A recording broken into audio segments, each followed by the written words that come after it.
Cool. Good afternoon, everybody. This is Kris Mukherji with the Law Office of Kris Mukherji with another one of my Zoomcast podcast episodes. And this week, I am excited to have Angela Brannon Baptiste of the organization It's All About the Kids Foundation that she formed. It's an amazing foundation. It helps feed kids all around San Diego County. And Angela is a wonderful, fantastic person that I've had a chance to speak with before. And I knew it was important for us to have her on the show to talk about our organization, especially at these times. And what she's seeing out there with kids going without food, families going without food, and what her organization does to feed these families and how she gets these things done. Angela, welcome on the show. Hi, thank you for such a nice introduction, and thanks for having me. I appreciate it. I love it. You're welcome. You're welcome, Angela. So, in short, tell us a little bit about It's All About the Kids Foundation. Well, at It's All About the Kids Foundation, we feed kids. So we started our foundation years ago, wanting to help San Diego kids. Then in 2017, we decided to focus just on feeding kids. So we had a food pantry, but now we have a food distribution in which we provide fresh produce, bread, non-perishables, and protein to families when they come through our drive-through. So that's what we do every week. And so we feed kids. That's what we do. Fantastic. And, but that's not the only thing you've ever done. That's not how you actually got your start. If I recall correctly, you started an organization back in, 1997 called Partying for a Purpose. Is that correct? Yes. Well, what I wanted to do is I wanted to throw parties and give the money and or the toys away to my favorite charities. And so I started having toy drives and then parties throughout the year, and I would just give the money away, and in an envelope I would show up at my favorite charity and give them the money from the party that I had. And so I did that for many, many years, and it was super fun. And then in 2004, we became a foundation. I teamed up with my co-founder Sean Hale, and we started It's All About the Kids, and here we are 16 years and a few months later. So tell us about the early years of It's All About the Kids. What did you have to do to get it off the ground, and what impact did you make back then working in the community? Well, when I first started, I started in 2003, and I super struggled. I had people that were going to help me, and then they hit some challenges and couldn't, and I was super struggling, I should say. And then in 2004, my co-founder Sean Hale contacted me and took me to dinner and said, I'd like to start a charity with you. And we kicked it off, and that Friday we went to the bank and he gave me $10,000 to start. And here we are, almost 16 and a half years later. So were you doing events as Partying with the Purpose along with this charity, and how did they correlate together with these events? Okay, so I had my company Partying for Purpose way back in the 90s. Seems like such a long time ago, which it is. And so it was. We decided to keep that as our organization that would throw the fundraisers for us, because as soon as you had the word kids and you had it in a party, it got convoluted and it got very confusing for people. And so we also started having parties at the Playboy Mansion. So those needed to be Partying for a Purpose parties, and then it had to be to benefit It's All About the Kids, just because you had to have that difference because it was way too confusing.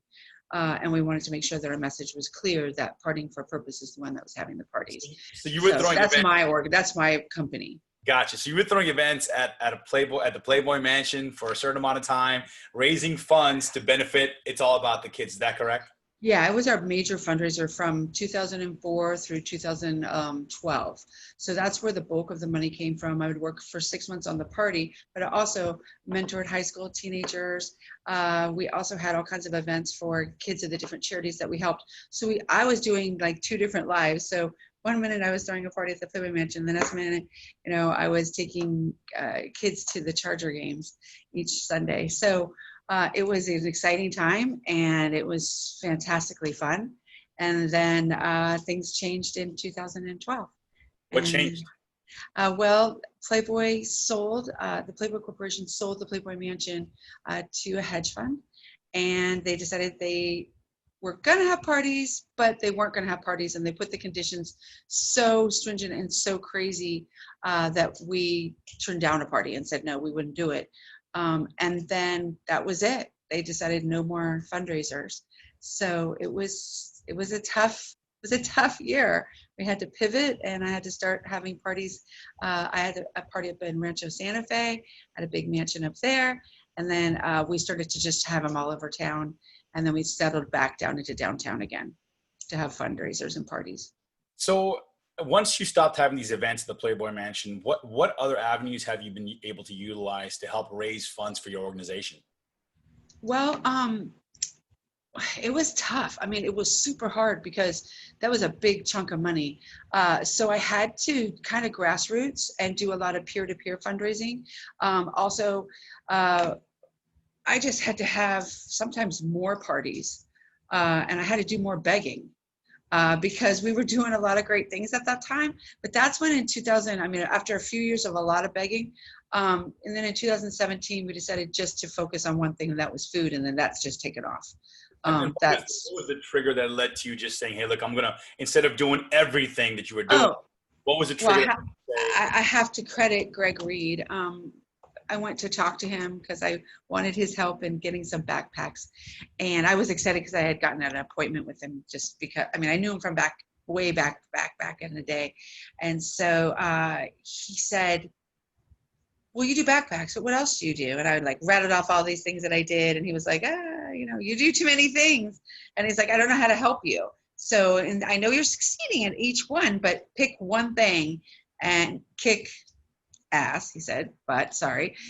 He said, do that. And I was like, oh, okay. And I got in the car and I was mad because I did not leave with a check. But by the time I drove out of his neighborhood, I realized, wait a minute, what did he say to you? Because he, for those people who don't know this, which you should, Greg Reed is the Millionaire Mentor, and he mentors millionaires. So I was like, what did he say? Because he said something to you, because this is what the powerful part has to be. And I said, okay, so pick one thing. So as I drove down the 5 freeway from Carlsbad down into outside of downtown where I live, I was going through all the things that we did. So I was like, okay, toys. And I was like, anybody can do toys. And I was like, backpacks, anybody can do backpacks. And by the time I got to Del Mar, I was on food. And because of my background working with the government after I got out of college, I learned how to run a food program, but not really how to serve people. So I've now gotten all the experience of really how to serve the community best. So I got to put those two together. And within 2 weeks, we came up with the new Feed the Kids program and kicked it off September 2017. So September 2017, and then what was it? Was it May 2018 where you started to have a weekly food pantry? Is that correct in Barrio Logan? Yeah, we had to. Well, we were just giving out bags of food at a school, and we grew out of the school. And I wanted to go to the choice system because the choice is the best and the most efficient system in which families come in and choose what they want. Instead of us bagging everything and just giving it to them, they choose. So if it's black beans and they don't want it, they won't take it. If they want it, then they'll take it. And it's a lot less labor intensive for us because we're not having to bag it or box it. And I'm guessing a lot less waste as well too, correct? 100%. 100%. So and that's what I wanted to do, but I had to try to see how things were going in the neighborhood and whether or not we were going to be able to work with the families if they wanted to work with us. So I started the school as just a test project. And then it exploded from 30 families to 150 families in 4 months. So by the time 2018 came around, I was looking to move. We had to move into a permanent Thursday location. So then we found a location. We were there and we were steadily growing until COVID. So through February, we were seeing about 400 families a week, but we had about 1,700 families on the program, I think. Wait, so let me get this straight. So pre-COVID, you had 400 families, and now you have 1,700 families? No. That was a total because not every family comes per week. Okay, so we had about 17. I think I have to look at my numbers. It was about 1,700 families. So at least 400 were coming each week. So one might come 1 week, one might come twice a month, but at least once a month that they were coming. Okay. So it adds up to be a lot of people. But once COVID hit, everything doubled. So then we were seeing between 750 to 850 families a week. One Wow. week we had, our biggest week was 965 families came through, and we had over 55,000 pounds of food that we went through. Is So that we a count trend? meals. Is that a trend that's still continuing today? We've moved locations because then we had to move to a school, and from the school now we've moved into a permanent location in National City. So our numbers have they dipped just a little bit, but we're getting new families. We also have a DoorDash program that we're working with now, which is fantastic. DoorDash and United Way and San Diego 211, where we deliver to 190 families. But we're seeing anywhere between 700 to 750 families a week now. 50 of those are new, but it's not the same families every week. You know, they come maybe once a month, maybe they'll come twice a month. Luckily, we have an app, so we keep track of all of it. So I have all the data. For example, when we started the food pantry, we thought we were just going to feed families in Barrio Logan, but we started keeping zip codes, and it slowly, I started to see the trend, and it exploded out. So, you know, before COVID, we were helping kids from over 45 schools, and they lived in 25 zip codes. Now we've added to that. It's over 50 schools, but we're still at right around the 25 zip codes, because now we're seeing the majority of our zip codes are National City, because people drive by and they say, what's going on? And we say, do you have kids? And they say, yes. And we say, please get to the back of the line. You know, are you needy? Do you need food? And they say, yes. You know, we'll get to the back of the line. We'll have food for you today. Because luckily, in the past few weeks, we've had enough food. I did some numbers because we were going to be talking.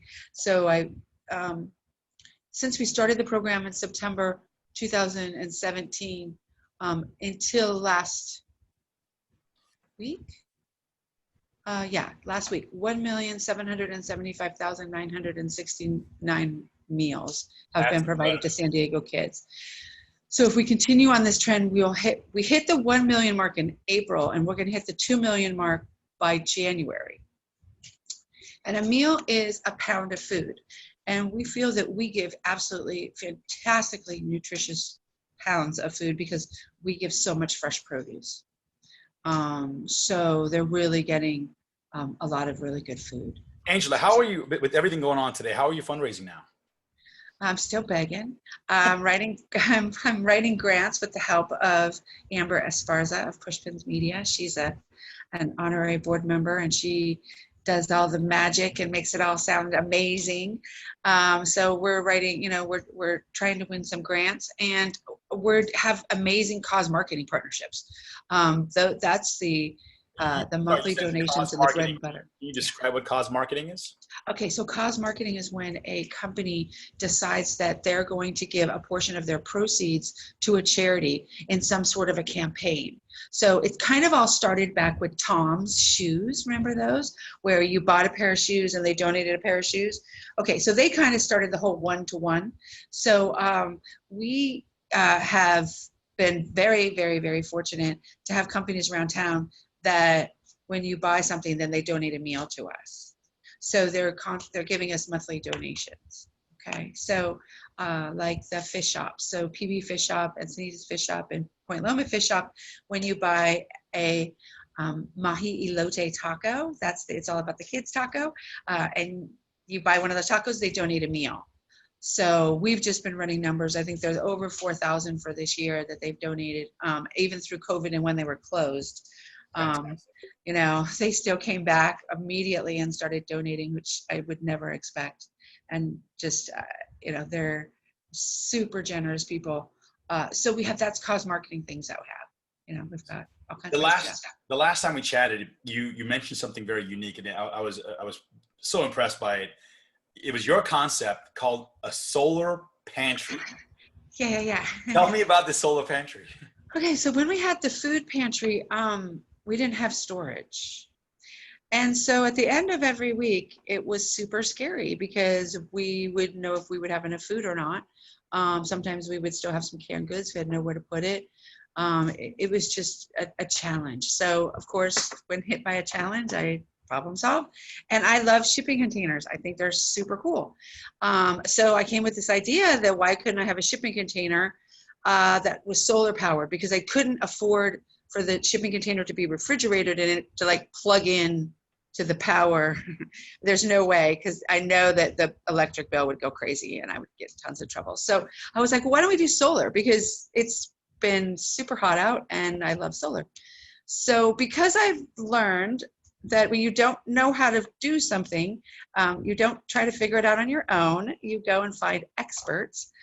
I called two of my favorite girlfriends who are part of the Sparkies United, which are the female electricians of the IBEW 569. So I called the electricians and they said, oh, yeah, we can help with that.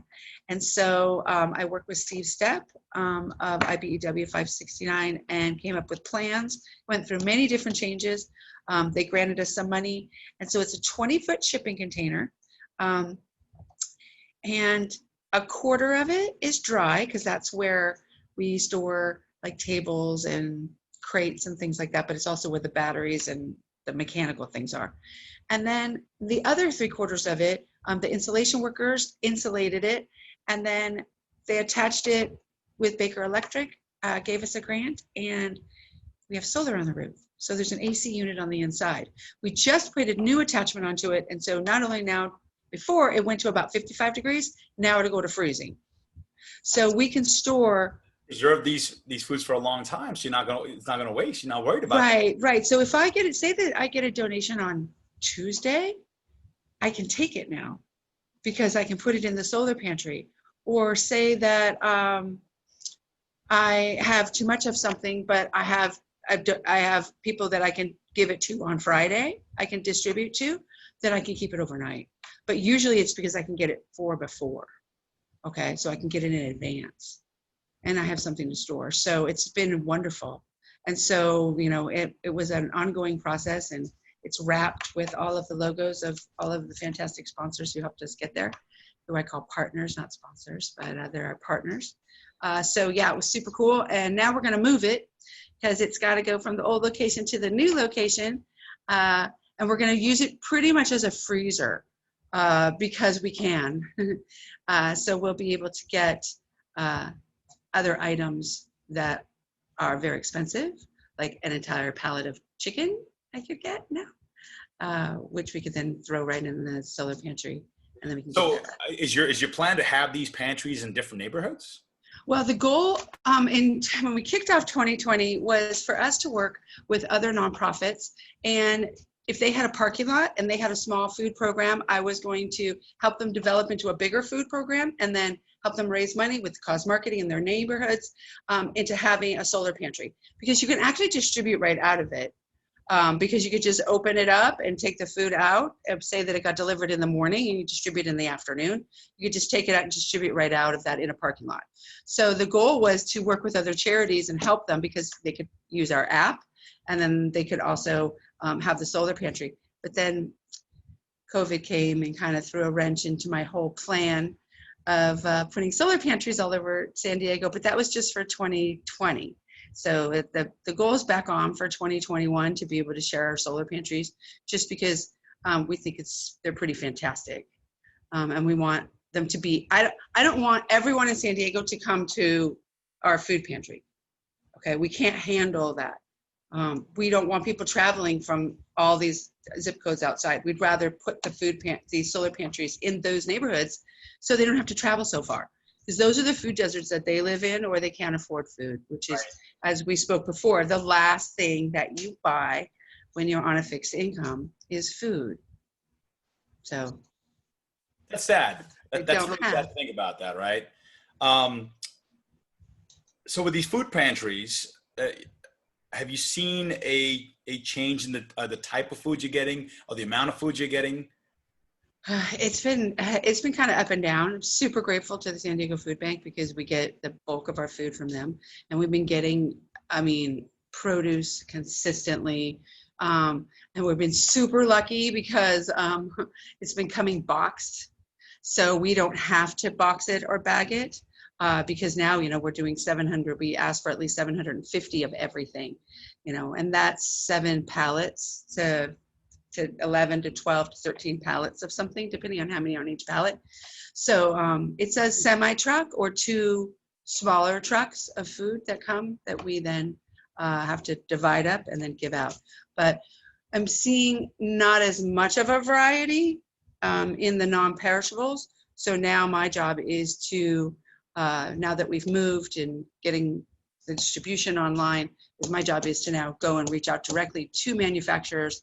I want the cereal that may be mismarked. We don't care. Cereal is a hot commodity. Haven't had, we've had cereal in small amounts. But luckily, I heard this week that we're getting boxes that have milk and eggs and protein in them. And so that's like, we say Christmas in it'll be October, huh? Christmas in October.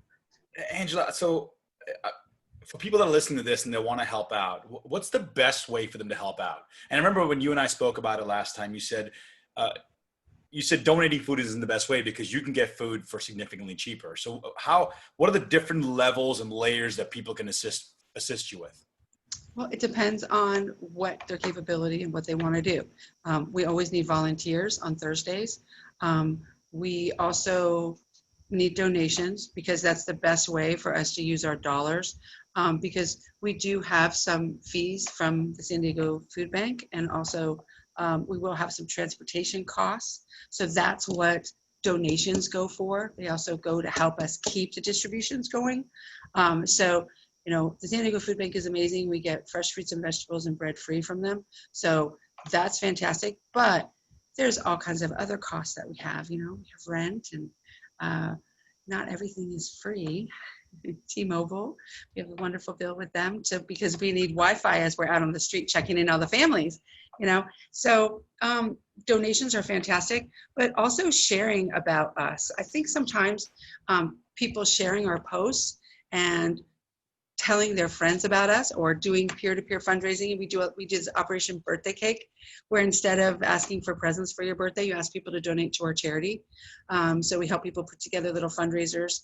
They can set up GoFundMe charities for us so that people can help us, because we do a meal for 50 cents. So your dollar goes very, very far. If people want to do food drives for us, we're definitely not going to turn the food down. We would never do that. But the way that it's set up, I can take those dollars and I can really stretch them very, very, very far because of the cost of food is so cheap that I can get a lot of it for very inexpensively.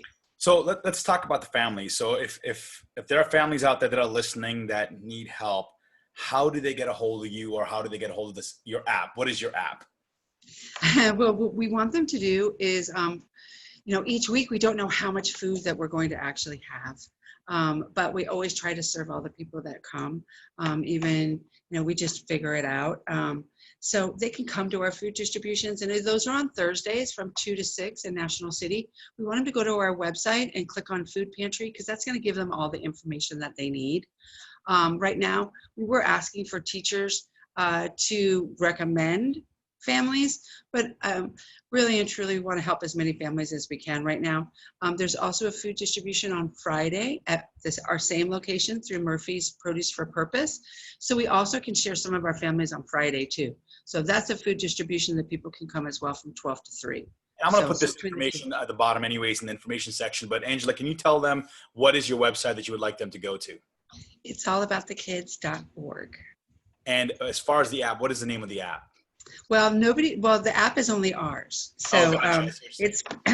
it's private. And so it's only for our folks who check people in.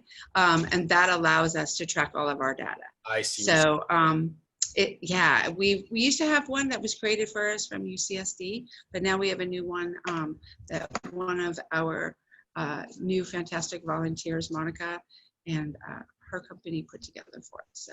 And for the volunteers, where can they go to assist in either the food distribution or any other manner? Where should they contact you?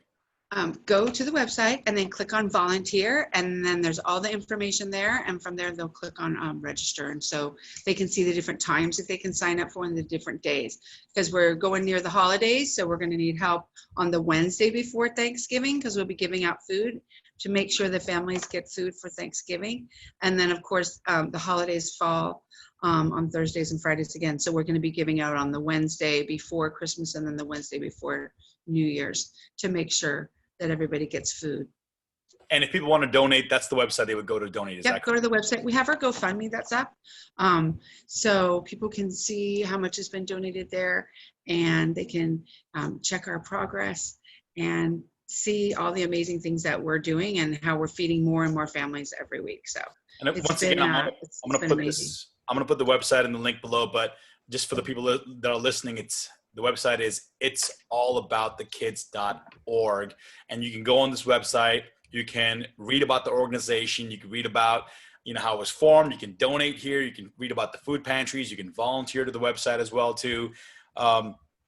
Angela, anything else that you would like the people to know about your organization, or how they can help, or even the families out there that may need help? Well, gosh. There's so many things that I want to say. I want to say a special thank you to all of our volunteers, because without the volunteers, we couldn't do what we do every single week. And we have a great team of people that come. We have client volunteers, and those are our volunteers that are our families, that they come and give their Thursday up to come and load cars and to pack bags, because we're a family. We're a team of fantastic folks that come together on Thursdays, and it's been so hot. So we've been all sweaty. I've been bringing popsicles now. So we at 4 o'clock, we have popsicles.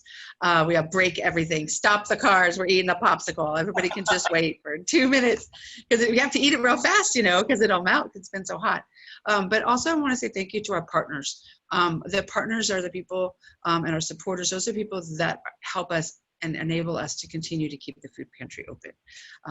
So what I want to say is, to people who are in need, reach out to us. If you're not in our area, we can tell you of resources and places to go in your area, because there are places to get food in San Diego. There's definitely places to go, and I'd love to share resources. For people who want to help, go to our website, check it out, volunteer somehow, or donate. Do whatever you feel comfortable with. If it's not for our charity, we hope that it's for another charity. And if you're home and you're bored and you're don't have anything to do, reach out to your favorite charity, because we all need help, sometimes not on Thursdays. And I'm always looking for people who want to help with social media, who want to help with other things. Come and help me with the office, all the paperwork, right? But reach out and do something good, because what do they say that I think one of the proverbs is something about, if you are always giving, you are never poor. Oh, I love that. That's good.